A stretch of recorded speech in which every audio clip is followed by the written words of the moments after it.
يا ربنا اعترفنا بأننا اقترفنا وآننا أسرفنا على لظى أسرفنا.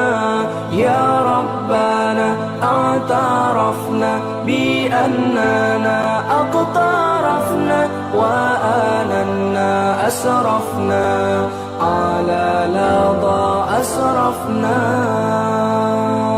فتب علينا توبة تغسل لكل حوبة واستر لنا العورات وآمن الروعات.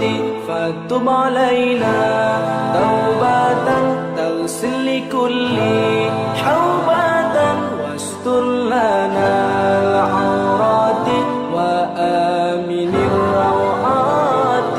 يا ربنا اعترفنا بأننا اقترفنا وآننا أسرفنا على لظى أسرفنا. يا ربنا اعترفنا بأننا اقترفنا وآننا أسرفنا على لظى أسرفنا. واغفر لوالدينا ربي ومولودينا والآل والإخوان وسائر الخلان. واغفر لوالدينا ربي ومولودينا والآل والإخوان وسائر الخلان. يا ربنا اعترفنا بأننا اقترفنا وآننا أسرفنا على لظى أسرفنا. يا ربنا اعترفنا بأننا اقترفنا وآننا أسرفنا على لظى أسرفنا. فضلا وجودا منا لا باكتساب منا بالمصطفى الرسول نحظى بكل سول. فضلا وجودا منا لا باكتساب منا بالمصطفى الرسول نحظى بكل سول. يا ربنا اعترفنا بأننا اقترفنا وآننا أسرفنا على لظى.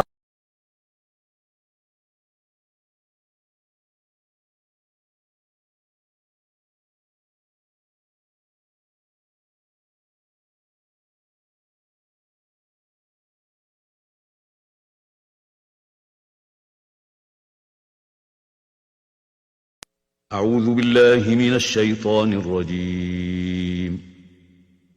بسم الله الرحمن الرحيم. الحمد لله الذي أنزل على عبده الكتاب ولم يجعل له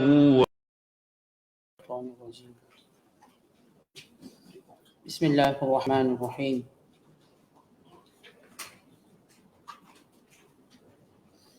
ولقد أرسلنا نوحا إلى قومه إني لكم نذير مبين ألا تعبدوا إلا الله إني أخاف عليكم عذاب يوم أليم.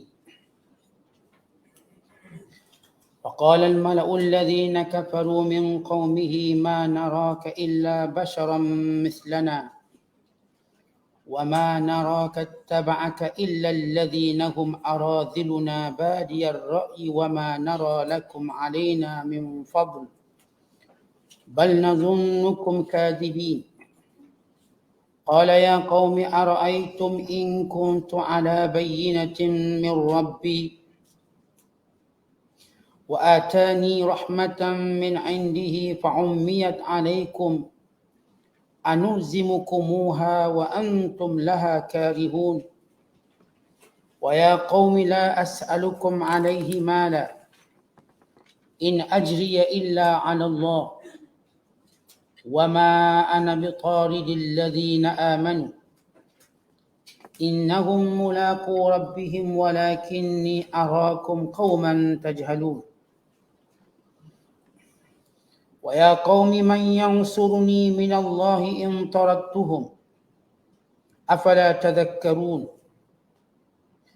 ولا أقول لكم عندي خزائن الله ولا أعلم الغيب ولا أقول إني ملك ولا أقول للذين تزدري أعينكم لن يؤتيهم الله خيرا الله أعلم بما في أنفسهم إني إذا لمن الظالمين قالوا يا نوح قد جادلتنا فأكثرت جدالنا فأتنا بما تعدنا إن كنت من الصادقين قال إنما يأتيكم به الله إن شاء وما أنتم بمعجزين ولا ينفعكم نصحي إن أردت أن أنصح لكم إن كان الله يريد أن يغويكم هو ربكم وإليه ترجعون أم يقولون افتراه قل إن افتريته فعلي إجرامي وأنا بريء مما تجرمون صدق الله العظيم. Dan demi sesungguhnya kami telah utuskan Nabi Nuh, lalu ia memberitahu kaumnya dengan berkata, sesungguhnya aku ini seorang rasul, pemberi amaran yang nyata kepada kamu, iaitu janganlah kamu menyembah melainkan Allah. Sesungguhnya aku bimbang, jika kamu menyembah yang lainnya, kamu akan ditimpa azab yang tidak terperi sakitnya pada hari pembalasan. Maka berkatalah ketua-ketua yang kafir dari kaumnya, kami tidak memandangmu wahai Nuh melainkan sebagai seorang manusia seperti kami. Dan kami tidak nampak golongan yang mengikutimu melainkan orang-orang kami yang miskin hina, lagi berfikiran singkat. Dan kami juga tidak memandang kamu semua mempunyai sebarang kelebihan yang mengatasi kami. Bahkan kami menganggap kamu orang-orang pendusta.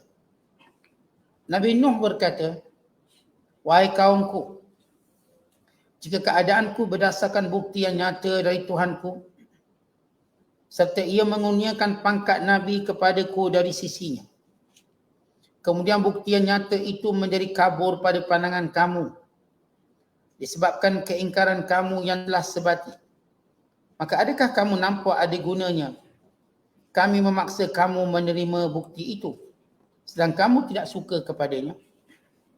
Dan ketahuilah wahai kaumku, aku tidak meminta kepada kamu sebarang harta benda sebagai upah menyampaikan agama Allah itu. Tiadalah aku harapkan upahku melainkan dari Allah semata-mata. Dan aku tidak akan menghalau orang-orang yang beriman sebagaimana yang kamu minta itu. Kerana sesungguhnya mereka akan menemui Tuhan mereka. Dan pada hari itu mereka akan menuntut dan menerima hak masing-masing. Tetapi aku nampak kamu semua, kaum yang tidak mengetahui apa yang mesti diketahui. Dan lagi wahai kaumku, siapakah yang akan menolongku dari azab Allah? Jika aku menghalau mereka, maka mengapa kamu tidak mahu ingatkan kekuasaan Allah? Dan aku tidak pernah berkata kepada kamu, di sisiku ada pembenaran Allah. Dan tidaklah aku mendakwa mengetahui perkara-perkara yang gaib. Dan aku tidak mengatakan bahawa aku ini malaikat. Dan aku juga tidak berkata terhadap orang-orang yang beriman yang kamu pandang hina itu, bahawa Allah tidak akan memberi kebaikan kepada mereka. Allah lebih mengetahui akan apa yang ada dalam hati mereka. Sesungguhnya aku jika bertindak demikian, nescaya menjadilah aku dari orang-orang yang zalim. Mereka berkata, wahai Nuh, sesungguhnya engkau telah bertikam lidah membantah kami. Lalu engkau banyakkan sangat hujah-hujah semasa mengemukakan bantahanmu kepada kami. Oleh itu datangkanlah azab Allah yang kau janjikan kepada kami, jika betul engkau dari orang-orang yang benar. Nabi Nuh menjawab, sesungguhnya Allah jualah yang akan mendatangkan azab itu kepada kamu jika ia kehendaki. Dan kamu tidak sekali-kali akan dapat melemahkan kuasa Allah. Dan tidak ada gunanya nasihatku kepada kamu jika aku hendak memberi nasihat kamu, kalau Allah hendak menyesatkan kamu kerana kamu tetap berdegil. Dialah Tuhan kamu dan kepadanya kamu akan kembali. Mereka terus berdegil. Bahkan mereka menuduh dengan mengatakan Nabi Nuh sengaja mengada-ngadakan secara dusta. Oh, Tuhan mengurniakan pangkat Nabi kepadanya. Nabi Nuh diperintahkan menjawab dengan berkata, kalau aku yang mereka-reka wahyu itu, maka akulah yang akan menanggung dosa perbuatanku itu. Dan sebenarnya aku bersih dari dosa kesalahan kamu menuduhku. Masih lagi kita berada dalam penafsiran surah Hud. Surah yang ke-11 pada juzuk yang ke-12. Pada ayat yang ke-25 sehingga ayat yang ke-35. Ayat-ayat yang kita bacakan ini menceritakan kisah Nabi Allah Nuh AS. Ia merupakan kisah yang pertama yang disebut dalam surah ini. Sebagaimana kita sebut dalam surah Yunus ada 3 kisah Nabi. Manakala dalam surah Hud ini ada 6 kisah Nabi. Maka ini kisah yang pertama yang Allah sebut. Yang setiap kisah ada pengajaran, setiap kisah itu ada iktibar dan setiap kisah itu ialah sebagai satu contoh sunnatullah yang berlaku kepada semua Nabi-Nabi dan Rasul-Rasul. Sebagai hiburan kepada Nabi Muhammad sallallahu alaihi wasallam. Tentang apa yang baginda lalui, pendustaan kaumnya, persendaan kaumnya dan juga perbuatan kaumnya yang mengingkari serta menolak dakwah baginda sallallahu alaihi wasallam. Kalau sebelum ini dalam surah Yunus juga diceritakan kisah Nabi Nuh. Tapi ceritanya ringkas, ijmal.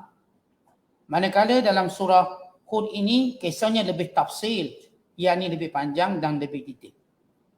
Kerana ia akan menceritakan bukan sekadar apa yang menjadi sifat dakwah Nabi Allah Nuh AS. Artinya Allah menceritakan apa yang Nabi Allah Nuh serukan kepada kaumnya. Dan demikian juga bagaimana berlakunya diskusi dan perdebatan, jawab-menjawab antara Nabi Allah Nuh AS dengan kaumnya. Sehingga menjadikan kaumnya tidak mampu membalas hujah Nabi Allah Nuh, lantas meminta supaya disegerakan azab. Bawa azab lah, cakap banyak pun tak guna. Bawa azab, biar aku kena azab. Dan kisah ini atau kisah Nabi Nuh juga menceritakan bagaimana Nabi Allah Nuh membina bahtera atau disebut safinah. Dan bagaimana kesudahan orang kafir yang ditenggelamkan. Bagaimana Allah Ta'ala menyelamatkan Nabi Nuh dan orang beriman bersama dengannya. Dan bagaimana usaha Nabi Nuh menyelamatkan anaknya yang kafir, yang tidak diizinkan oleh Allah Subhanahu Wa Taala. Baik, Nabi Allah Nuh AS sepakat ulama merupakan rasul yang pertama yang diutuskan. Mereka bersepakat bahawa Adam ialah Nabi dan Rasul. Tetapi Rasul yang diutuskan untuk membenteras penyelewengan akidah ialah Nabi Allah Nuh AS. Dan penyelewengan itu sehingga peringkat yang paling dahsyat. Kerana mereka telah menyembah berhala dengan pelbagai berhala dan menjadikan ia sebagai warisan anak-anak mereka. Sehingga mereka sentiasa berpesan-pesan pada anak mereka supaya terus menyembah berhala. Maka Nabi Allah Nuh berhadapan dengan kelompok golongan kaumnya yang bukan sekadar menyeleweng daripada kebenaran, meninggalkan ajaran Nabi-Nabi yang terdahulu, telah menyelewengkan tauhid, telah menyembah berhala, bahkan mereka pegang dengan kukuh sifat keberhalaan itu untuk diwarisi oleh anak-anak mereka. Sebab itu Nabi Allah Nuh berdakwah dalam tempoh yang panjang, kerana Nabi Allah Nuh bukan sekadar ingin membetulkan penyelewengan orang yang di zamannya, bukan keturunan-keturunan yang berikutnya. Sebab mereka tertanamkan pasak kekufuran itu begitu dalam. Maka Nabi Nuh mengambil tempoh yang cukup panjang untuk membentelasnya sehabis-habisnya. Kerana itu Allah Ta'ala memberi keizinan supaya semua kaumnya dibinasakan. Bila usaha Nabi Nuh membersihkannya dengan secara tarbiyah, dengan secara dakwah tidak berhasil, maka Allah tetap akan membersihkan bumi ini daripada kekufuran dan kesyirikan. Allah tetap. Sama ada Allah hantar Rasul ataupun tidak, kekufuran akan dibersihkan oleh Allah. Maka Rasul-Rasul ini sebagai mukaddimah bagaimana pembersihan syirik itu berlaku. Tapi bila kemuncak manusia mengingkari Nabi dan Rasul, bukan menolaknya, maka ketika itu Allah yang akan membersihkannya. Dengan dimatikan kesemuanya. Yang hidup hanya orang beriman. Dan kisah yang sama yang berlaku kepada Nabi Musa. Allah menghantar Nabi Musa bagi membersihkan kekufuran. Namun kerana kaumnya menolak, kerana kaum Fir'aun mempersendakan, maka Allah hancurkan semua. Manakala di kalangan kaum Bani Israel pula yang tak nak dengar perintah ajaran Nabi Allah Musa AS juga dibinasakan dan diganti dengan generasi yang baru. Dalam tempoh 40 tahun mereka sesat di padang Tih, padang Sinai. Maka begitu sunatullah. Allah akan membersihkan kekufuran, kesyirikan atas muka bumi ini yang berakhir dengan berlakunya kiamat. Dengan pembersihan sebersih-bersihnya, ketika itu tidak akan ada lagi kekufuran. Proses pembersihan ini berlaku semenjak zaman Nabi SAW, sehinggalah bila Allah Ta'ala bangkitkan Mahdi dan menurunkan Nabi Isa, proses itu terus berjalan. Sehinggalah pengganti kepada Nabi Isa juga masih melaksanakan pembersihan daripada kekufuran. Sehingga mati semua orang baik-baik, maka kekufuran terus menjadi sebab kemusnahan dan juga kiamat dunia ini. Sebab kiamat tak akan berlaku selagi mana ada yang mentauhidkan Allah. Kiamat hanya berlaku kepada orang kafir. Yakni ketika dunia ini dipenuhi oleh orang kafir, tak ada orang beriman. Sehingga kata baginda sallallahu alaihi wasallam, la taqumus sa'ah illa ala syirarin nas.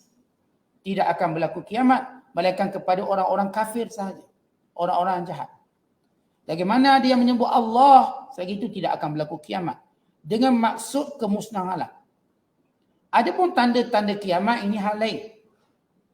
Tanda-tanda kiamat tetap berlaku, ada orang beriman ataupun tidak. Yang kita maksudkan kiamat. Yang kita maksudkan bagaimana sunatullah membersihkan kekufuran dan kesyirikan sepanjang zaman. Maka Allah beri contoh kisah Nabi Allah Nuh AS. Allah telah mengutuskan Nabi Nuh kepada kaumnya yang menyekutukan Allah. Yang merupakan kaum yang pertama yang menyembah berhala. Yang menyembah berhala dengan keadaan tidak mampu lagi dibetulkan penyelewengan. Ya benar kalau kita membaca sirah, pada zaman Nabi Allah Idris pertama berlaku. Namun ia berlaku pada skala kecil yang diperbetulkan oleh Nabi Allah Idris AS. Dan tidak sampai ke peringkat penentangan. Di mana Nabi Allah Idris didengari oleh kaumnya. Maka bila Nabi Allah Idris membentrasnya, maka habis. Adapun Nabi Nuh, mereka ini melawan Nabi Nuh. Mempersendakan. Bahkan isterinya turut mempersendakan Nabi Nuh. Sehingga penyebab dia mati dalam kufur. Bahkan anaknya sendiri juga mempersendakan Nabi Nuh. Sehingga juga penyebab kepada kekufuran. Dan Allah sebut tentang kedua watak yang dekat, yang hampir dengan Nabi Allah Nuh. Untuk menunjukkan betapa hebatnya dakwah Nabi Nuh didustakan orang yang paling dekat yang bernama isteri dan bernama anak. Yang tidak berlaku kepada Nabi Muhammad sallallahu alaihi wasallam. Kerana Allah Ta'ala memelihara keluarga Nabi Muhammad. Sehingga kesemua mereka beriman. Yang isteri-isterinya dan anak-anaknya. Tak ada seorang pun anak Rasulullah yang kafir. Tidak ada. Demikian juga isteri-isterinya Allah Ta'ala pelihara kerana mereka ialah ahlul bait. Yang dipelihara mereka daripada segala kesyirikan, segala dosa dan segala perkara-perkara yang lain. Maka itu antara Dipanggil khasais, kemuliaan, pengkhususan kepada baginda sallallahu alaihi wasallam yang tidak diperoleh oleh nabi-nabi lain. Nabi-nabi lain maka yang terdekat dengan mereka termasuk Nabi Lut, isterinya juga kufur kepadanya. Kemudian kata Allah, sesungguhnya kami telah mengutuskan Nuh alaihissalam kepada kaumnya. Dan Nabi Nuh berkata, inni lakum nadhirum mubin. Sesungguhnya aku pemberi amaran yang nyata kepada kamu. Baik, di sini Nabi Allah Nuh tak kata aku ni rasul, aku nabi, tapi dia sebut aku pemberi amaran. Bagi menunjukkan Nabi Allah Nuh ialah penjalan tugas, bukan pemegang jawatan. Yang ini bukan Nabi Allah Nuh nak angkat jawatan dia, tapi Nabi Allah Nuh sebut terus tugasnya, memberi amaran. Kerana apa yang kamu lakukan ini di peringkat yang paling bahaya. Sebab kita dah sebut sebelum ini, jenayah yang paling dahsyat ialah menyekutukan Allah. Menisbahkan sesuatu kepada Allah secara batil, atau disebut sebagai al-iftira. Maka seolah-olah Nabi Nuh AS, dia macam ni, kalau seorang dia berada dalam bahaya, dia tak akan cakap banyak, dia akan cakap ringkas. Umpama seorang bila melihat kebakaran, dia akan terus berkata api, api, api. Dia tak akan lanjutkan perkataan, saya nak beritahu kamu ada api sedang menyala. Dia tak akan sempat macam tu. Maka Nabi Nuh nak beritahu betapa bahayanya kaumnya menyekutukan Allah, mensyirikkan Allah, maka lantas dia berkata, inni lakum nadhir, aku pemberi amaran mubin, yang nyata. Maksudnya bila Nabi Allah Nuh AS menyatakan perkataan mubin, satu benda yang jelas, kalau kamu ingkari aku, maka azab menanti kamu. Dan kamu tak mungkin lepas daripada azab melainkan kamu berhenti daripada kekufuran ini. Sebab itu Nabi Allah Nuh straight to point. Apa yang Nabi Allah Nuh nak ajar, nak beritahu kaumnya, alla ta'budu illallah. Jangan kamu sembah melainkan Allah. Tuan-tuan, dalam dakwah, dan ini yang Rasulullah ajar kepada para sahabat. Nabi hantar Muaz bin Jabal, Ali bin Abi Talib, Abu Musa al-Ash'ari. Ketiga-tiga mereka ini antara duta dan pendakwah Islam yang pertama ke bumi Yaman. Yang pertama-tama Nabi suruh pada pendakwah ini cakap ialah jangan banyak cerita benda lain, dengan straight to point. Iaitu beriman pada Allah. Jangan cerita yang semayang, yang puasa, jangan cerita lagi. Terus cerita iman pada Allah. Kenapa? Ada setengah kita tuan-tuan, orang bukan Islam, dia ajar semayang dulu, puasa dulu. Sebab tu tak apa, belajar dulu. Ikut kita semayang dulu, ikut kita puasa dulu, ikut kita buat tu, buat tu. Sehingga dia lupa pada yang pertama itu. Andai kata dia mati ketika itu, dia masih tidak dihukum Islam. Tapi bila dia dah mengucap 2 kalimah syahadah, walaupun dia tak sempat semayang, tak sempat puasa, dia mati dalam Islam. Sebab itu kita kena tahu prioriti dalam dakwah. Terus mengajak mereka menyembah Allah. Jangan menyengutukan. Sebab tempoh kita seperti tempoh terdesak. Sebab itu nanti di akhir zaman, waktu turun Nabi Isa tak akan beri lagi tempoh. Sebab waktu lagi terdesak. Sama ada kamu terima Islam atau kamu dibunuh. Tidak lagi terpakai ayat la ikrah fid din, tiada paksaan dalam agama. Tidak terpakai hukumnya. Ayat tu ada, hukum tidak terpakai. Kan Nabi Allah Isa hanya terima 2. Islam atau kau mati. Tidak ada jizyah. Jizyah ialah satu tempoh atau muhlah untuk mereka orang kafir berfikir. Tapi bila dekat dengan kiamat, tak ada masa untuk berfikir. Mereka antara 2, beriman atau kau mati. Supaya mereka cepat memilih iman, supaya terselamat daripada azab Allah SWT. Tuan-tuan, banyak negara kalau orang kata tercelalah memaksa, baik. Kalau tengok banyak negara, mereka paksa rakyatnya untuk buat sesuatu demi maslahat rakyatnya. Paksa buat IC, paksa buat lesen, buat pasport dan sebagainya. Apakah tercela kalau ada maslahat? Tidak tercela. Memaksa anak-anak mesti bersekolah. Kalau ayah tidak sekolahkan anak, didenda 3,000, dipenjara. Baik, hukum paksaan tadi untuk maslahat. Apakah ada masalah yang lebih hebat daripada Islam? Dengan mereka masuk Islam, kita selamat daripada azab Allah, daripada neraka, daripada kekal dalam neraka, daripada diharamkan dapat syafaat. Maka ditempuh. Maka Nabi Allah Nuh berkata, Inni akhafu alaikum azab yaumin alim. Aku bimbang, aku takut. Kamu akan terkena azab yang pedih. Ini menunjukkan sifat rahmat Nabi Allah Nuh. Sifat yang kita katakan ambil berat. Bimbang menimpa kemurkaan dan azab Allah Ta'ala kepada mereka. Sehingga Nabi Allah Nuh AS bersungguh-sungguh menyampaikan dakwah siang, malam, pagi, petang, terang secara sembunyi dengan pelbagai cara yang dilakukan oleh Nabi Allah Nuh AS kerana sifat syafaqah yang hebat dan sifat kasih kepada umat dia. Dan inilah sifat semua para Nabi. Para Nabi lebih kasihkan pada umatnya lebih daripada ibu bapa kasihkan anaknya. Ibu bapa kasih anak demi keselamatan fizikal.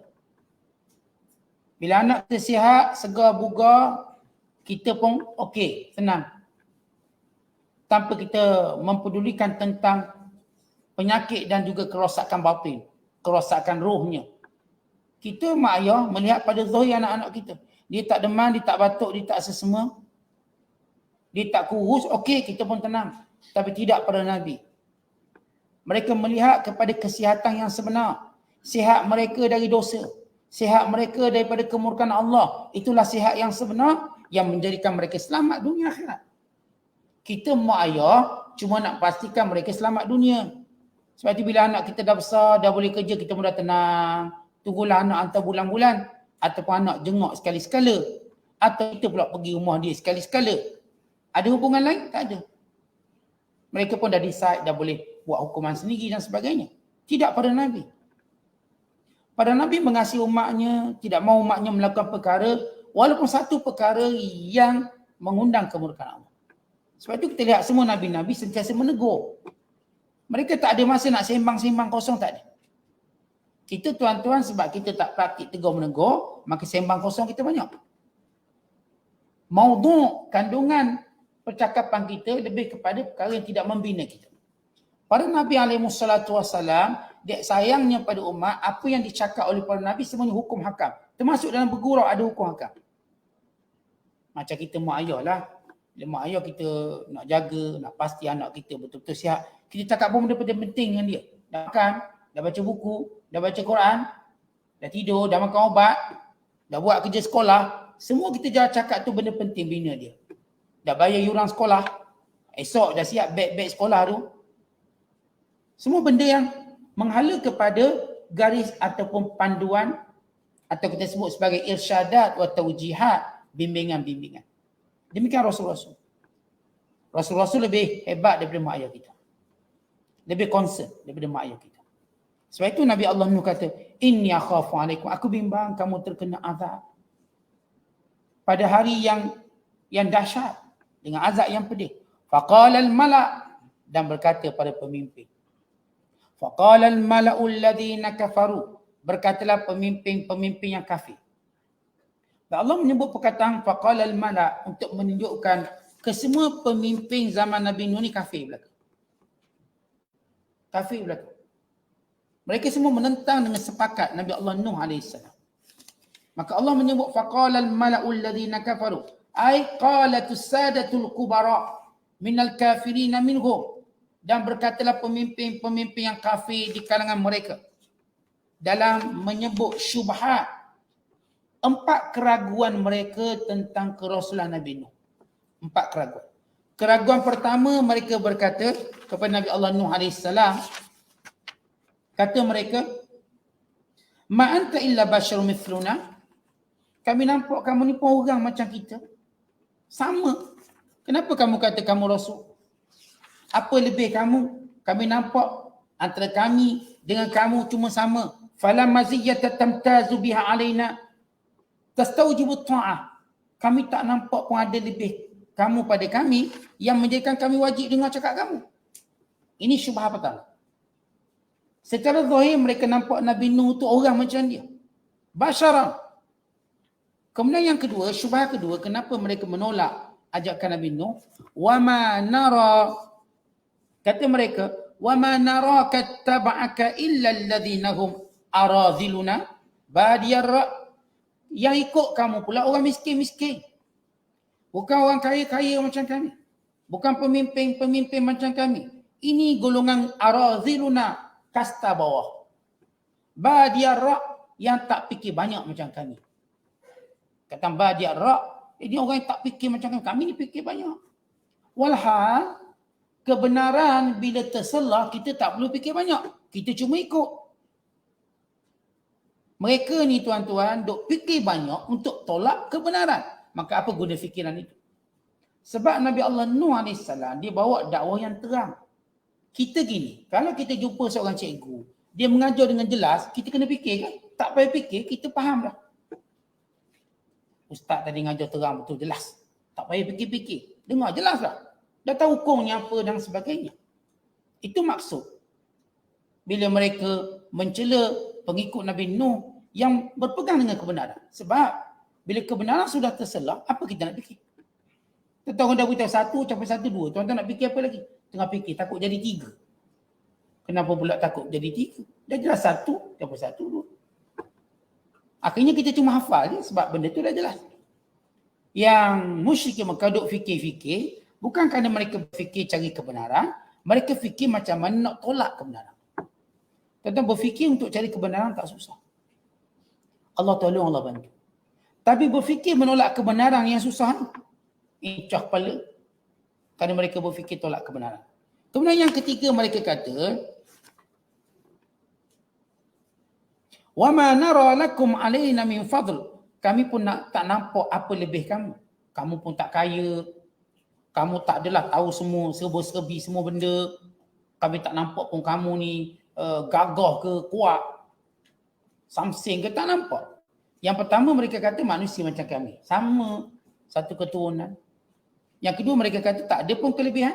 Yang keempat mereka kata bal nazunnukum kadzibin. Bukan kami rasa kamu tipu.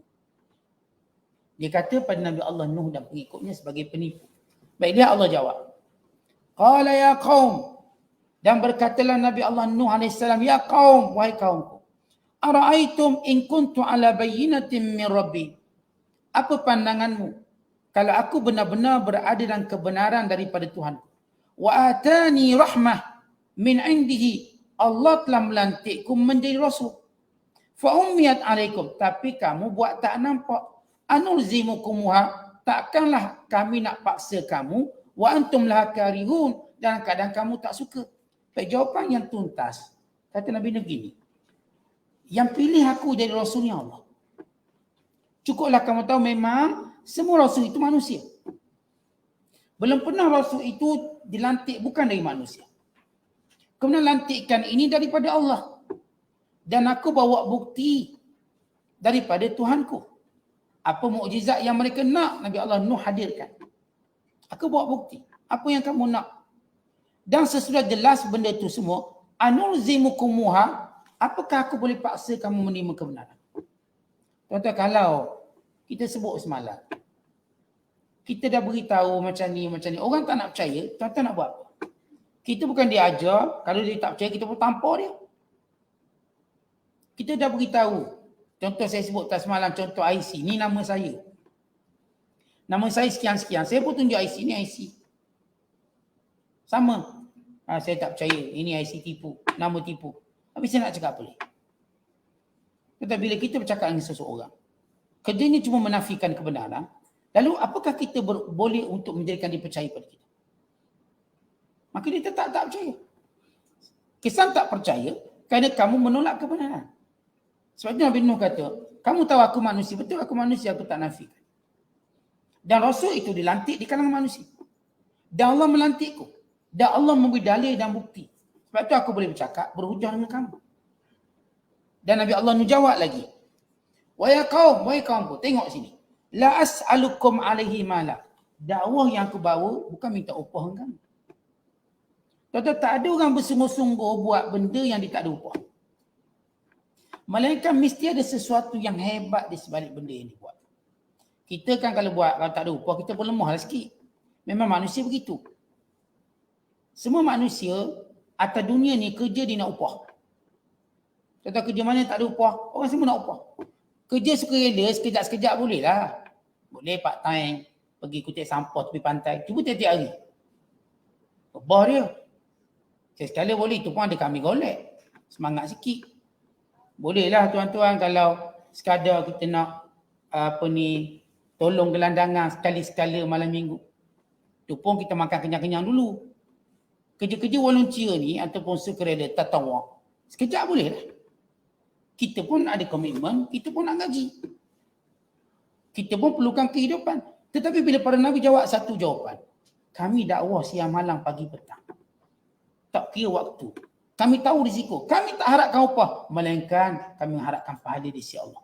Itulah watak Nabi dan Rasul. Sebab tu Nabi dan Rasul haram mengambil upah dari dakwah haram. Sebab apa? Kewajiban baginya. Adapun bagi umatnya, dia bersifat fardu kifayah. Fardu kifayah. Maka terpulang. Tapi bagi para Nabi, ia bukan fardu kifayah menyampaikan dakwah. Fardu ain kepada para Nabi. Justru itu mereka diharamkan mengambil upah. Dan mereka memang tak ambil upah.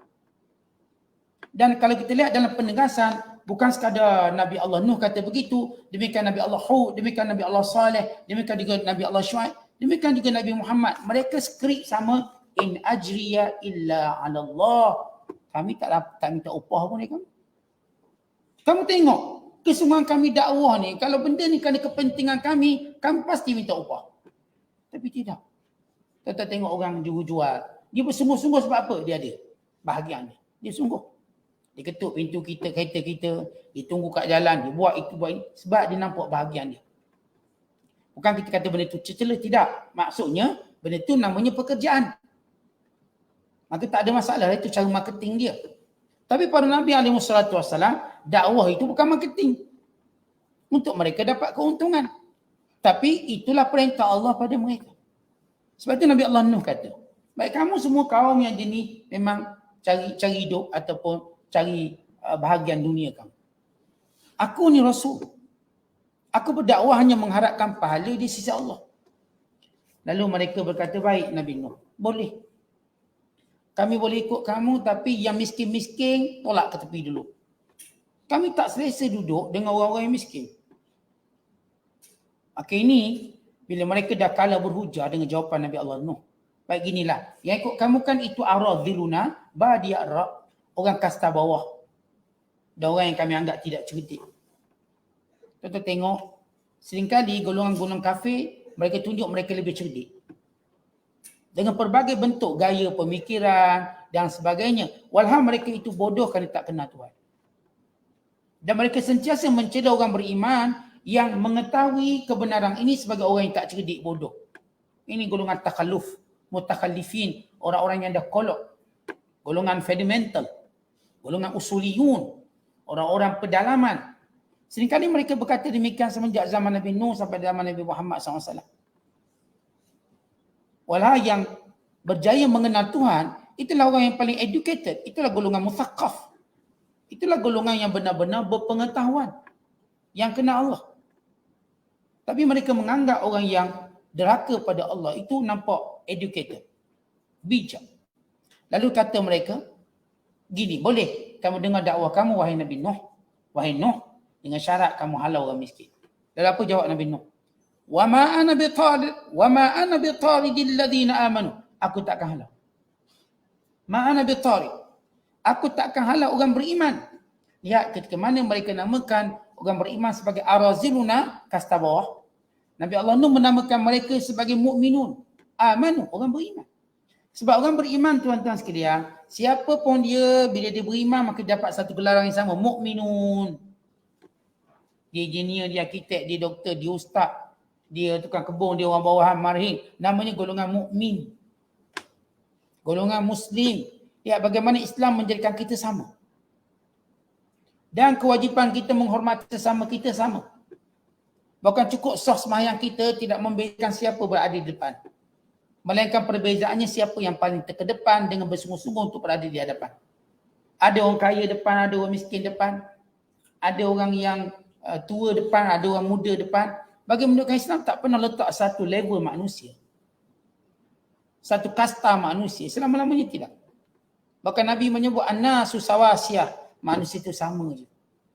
Sama. Kasnanil musti. Seperti gigi sikat. Yang paling mulia sebagaimana Allah sebut atqakum, yang paling bertakwa kepada Allah. Maka kata Nabi Allah Nuh, aku tak akan halau orang beriman. Innahum mulaku rabbihim. Kerana mereka akan jumpa Tuhan mereka. Walakinni arakum qauman tajhalun. Nanti mereka jumpa, mereka dapat balik hak mereka. Aku tak mau dituntut akhirat kelak. Tapi kamu ini kata Nabi Nuh. Jadi kaum tak pandai. Dan tak nak pandai, tak nak tahu.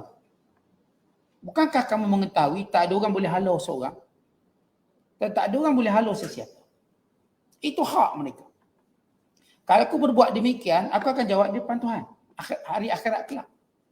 Di sini Nabi Nuh menyebut daripada iman pada Allah pada iman hari akhirat. Ingat bahawa nilai keadilan akan diadili di hari akhirat kelak. Kemudian kata Nabi Allah Nuh, walakinni, tapi aku ni, arakum melihat kamu semua, wahai kaumku, qauman tajhalun, kaum yang tak nak belajar. Yang tak nak tahu. Kata dalam Islam bila sebut jahil, bukan maksud dia tak tahu sifir, dia tak tahu darat, dia tak tahu campur. Jahil dan ta'bir Al-Quran kan dia tak mau fikir jalan kebenaran.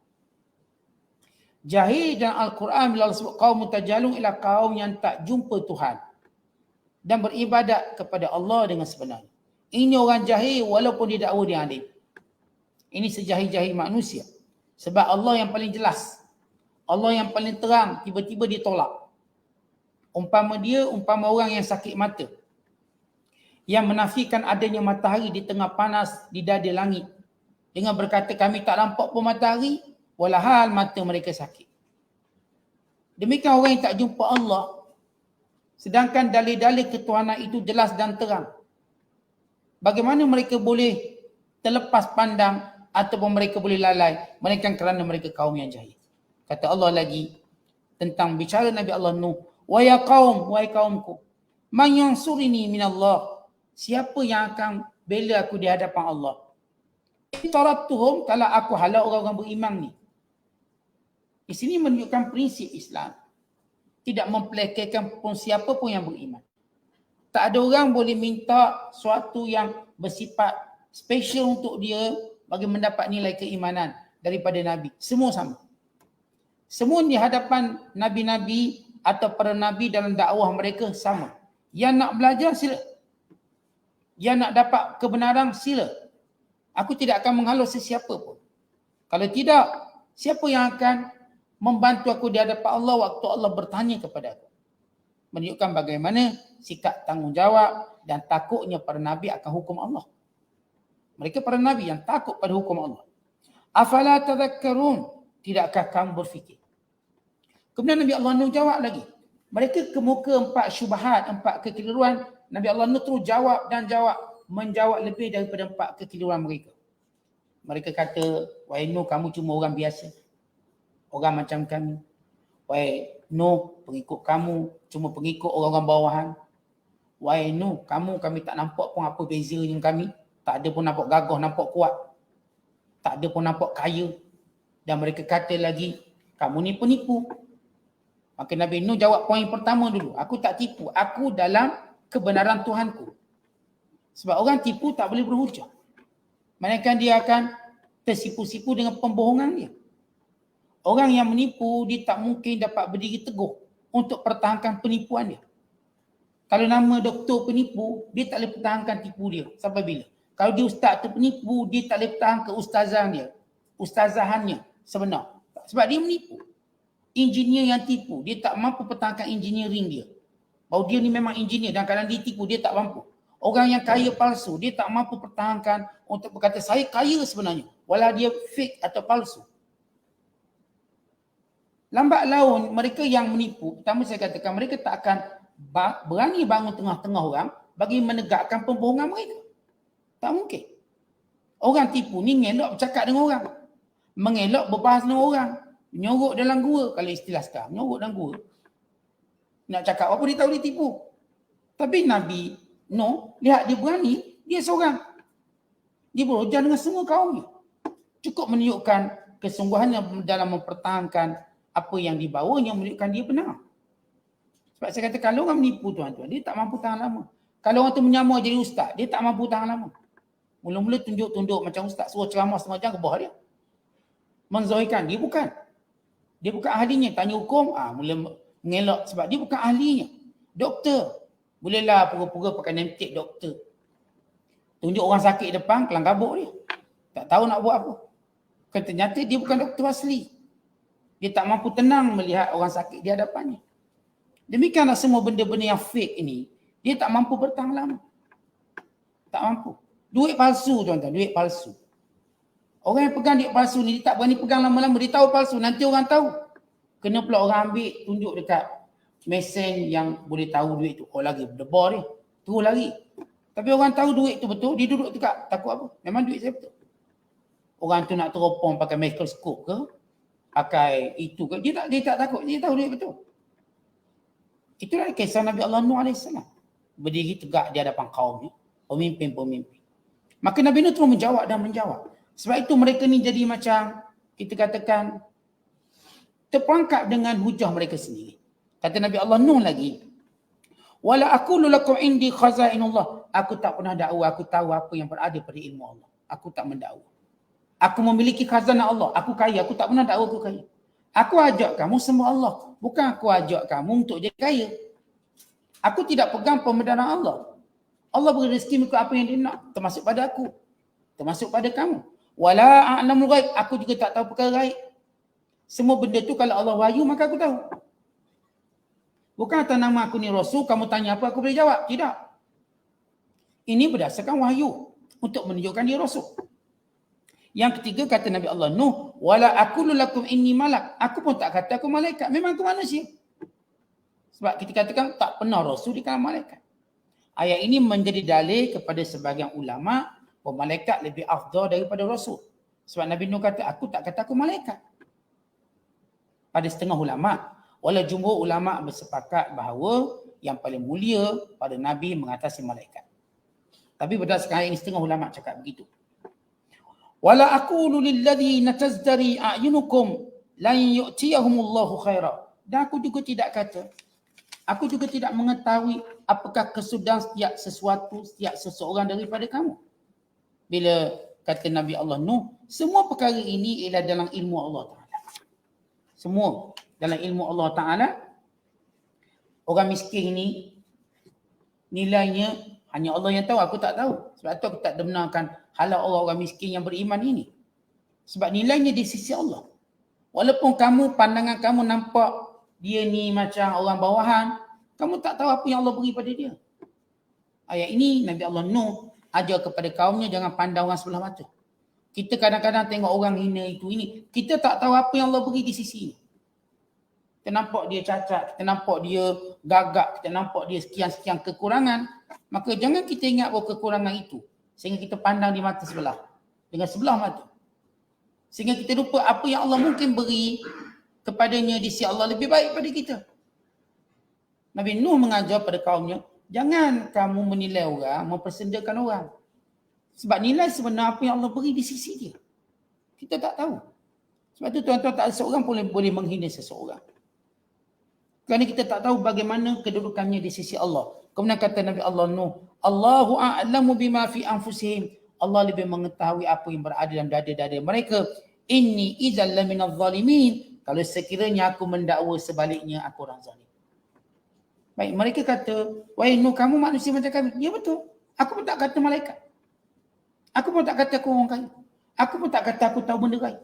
Aku pun tak kata itu, aku pun tak kata ini. Aku cuma berkata apa yang diwahyukan.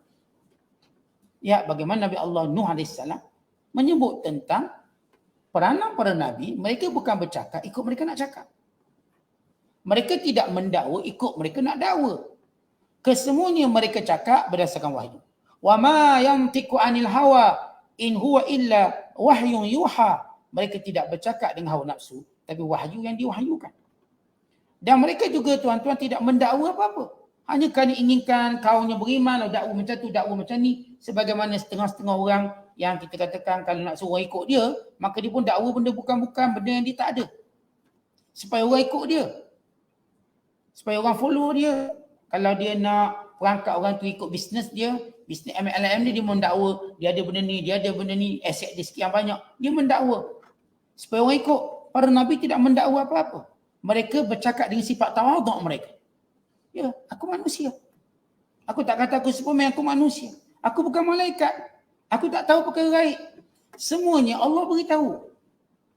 Lihat bagaimana sifat watak para Nabi. Supaya kita orang beriman juga mencontohi. Kita orang beriman tuan-tuan sekalian, jangan duk dakwa-dakwi. Belajarlah merendah diri. Ia jauh lebih baik untuk kita mendapat kekuatan dari Allah. Bila seorang hamba tidak mendakwa apa-apa, melainkan dia merendah diri, maka Allah yang kuatkan dia. Tapi bila dia dakwa-dakwi, maksudnya dia kata dia benda tu, dia ada benda ni, dia ada benda tu, maka Allah biarkan dengan perkara yang dia yakininya yang akan melemahkan dia. Sebab itu kekuatan kita dari Allah. Bukan daripada apa yang kita rasa kita miliki, kita rasa kita ada, sebab anak kita ramai, kita rasa kita kuat. Sebab bisnes kita kencang, kita rasa kita hebat. Tak, kita tak ada dakwa-dakwi. Semuanya itu kurnia Allah Ta'ala. Kita bersifat merendah diri. Lihat para Nabi, mereka walaupun dalam keinginan mereka hendak menjadikan orang-orang ini beriman, mereka tetap hamba. Mereka tidak berbohong. Mereka tidak mendakwa apa yang bukan daripada yang menjadi milik mereka. Mereka bercakap tentang hakikat. Mereka tak takut orang tolak sebab mereka membawa perintah Allah. Bukan mereka membawa perintah diri mereka, perintah Allah. Maka mereka mesti mengikut peraturan yang Allah Ta'ala tetapkan. Wallahu a'lam. Assalamualaikum.